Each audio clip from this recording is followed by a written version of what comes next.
अरे यार 3 बजे फिल्म शुरू हो जाएगी, तू क्या कर रही है? बस मुझे 5 मिनट दे, मैं अभी साड़ी बदल कर आती हूँ। अरे बहू, तू अचानक कहाँ जा रही है? तेरी सास तुझे आवाज दे रही है। अरे छोड़ ना, ये बुढ़िया कभी नहीं सुधरेगी। क्या हुआ माँ जी? मैंने आपको कितनी बार मना किया है कि मुझे जाते हुए टोका मत कीजिए।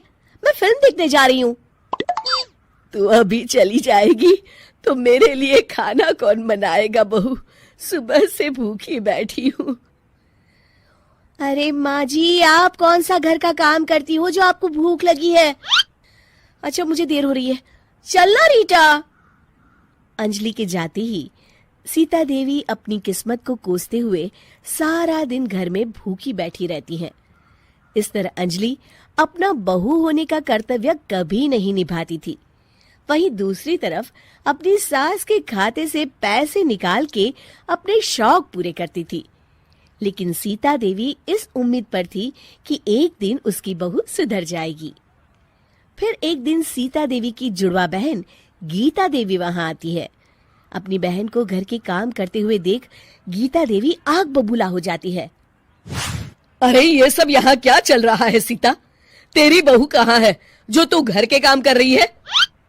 सीता देवी भावुक होकर रोने लगती है। अब तुझसे क्या छुपाऊं? मेरी बहू रत्ती भर भी मेरी इज्जत नहीं करती। मजबूरी में मुझे घर के सारे काम करने पड़ते हैं। वो तो बस सारा दिन अपनी सहेली के साथ सैर सपाटा करने में लगी रहती है। अच्छा, तो उस चिड़िया के पर निकल आए। तू चिंता मत कर, मैं ऐसी कई बिगड़ैल बहुओं को ठीक कर चुकी हूँ। अब मैं इस चुड़ैल से निपटूंगी। तू कुछ दिनों के लिए मेरे घर चली जा, मेरी बहू तेरी अच्छी देखभाल करेगी। फिर दोनों बहनें आपस में साड़ियां बदल लेती हैं और सीता देवी अपनी बहन के घर चली जाती हैं। देर रात अंजलि जब घर आती है तो अपने कमरे का नजारा देख उसकी आंखें फटी की फटी रह जाती है। हे राम, मेरे कमरे का एसी कहाँ चला गया? और मेरा 56 इंच का एलईडी टीवी कौन ले गया? अंजलि तहस के साथ अपनी सास के कमरे में जाती है। तभी वो देखती है कि उसके कमरे का एसी और टीवी उसकी सास के कमरे में लगा है और गीता देवी आराम से एसी की हवा खाते हुए सास बहू सीरियल का मजा ले रही है। अच्छा, तो ये सब इस बुढ़िया की कारस्तानी है। अभी इसे बताती हूँ। ये सब क्या है माँ जी? आपकी हिम्मत कैसे हुई मेरे सामान को हाथ लगाने की?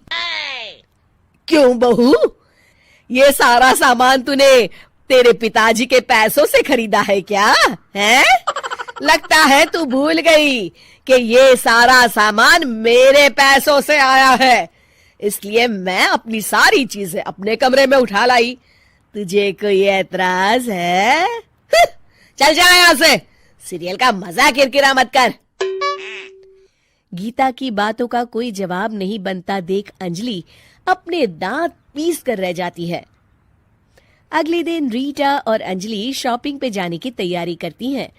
अंजलि जैसे ही अपनी स्कूटी पर बैठती है तभी गीता देवी स्कूटी की चाबी निकाल लेती हैं। अरे, ये स्कूटी कहाँ लिए जा रही है? ये भी मेरी कमाई की है। माँ जी, ये तो आप हाथ कर रही हैं। मैं बाहर पैदल जाऊंगी क्या? हाँ, पैदल जा। वैसे भी तुझे घूमने का शौक है, मुझे नहीं।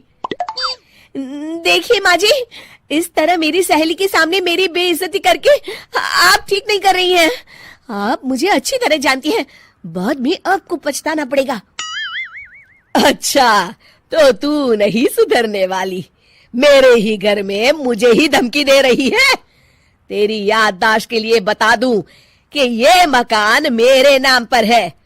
अब तू देख, मैं आज ही अपने बिल्लू वकील को बुलाकर ये सारी जायदाद अनाथालय को दान कर देती हूँ, फिर तुझे एक ढेला भी नहीं मिलेगा। गीता की बातें सुनकर अंजलि के पैरों तले जमीन खिसक जाती है। अरे, अगर तेरी सास ने तुझे अपनी जायदाद से बेदखल कर दिया तब तो तू सड़क पर आ जाएगी। मैं तो कहती हूँ चुपचाप अपनी सास से माफी मांग ले अंजलि। हाँ, तो बिल्कुल सही कहती है। मेरी सास का कोई भरोसा नहीं है। अरे नहीं नहीं माँ जी, ऐसा गजब मत करिए। आज के बाद मैं आपको कोई तकलीफ नहीं दूंगी और घर के सारे काम ना मैं ही कर लूंगी। मैं आपको एक अच्छी बहू बनकर दिखाऊंगी। कुछ दिनों के बाद, ये लीजिए माँ जी, आराम से गाजर का हलवा खाइए। खुशबू तो बहुत अच्छी है। हाँ माँ जी, वैसे मैंने सब काम कर लिया है, तो मैं आपके पैर दबा दूं? आप आराम से हलवा खाइए। इस तरह गीता देवी अंजलि को सही रास्ते पर ले आती हैं और सीता देवी वापस अपने घर में आकर रहने लगती हैं।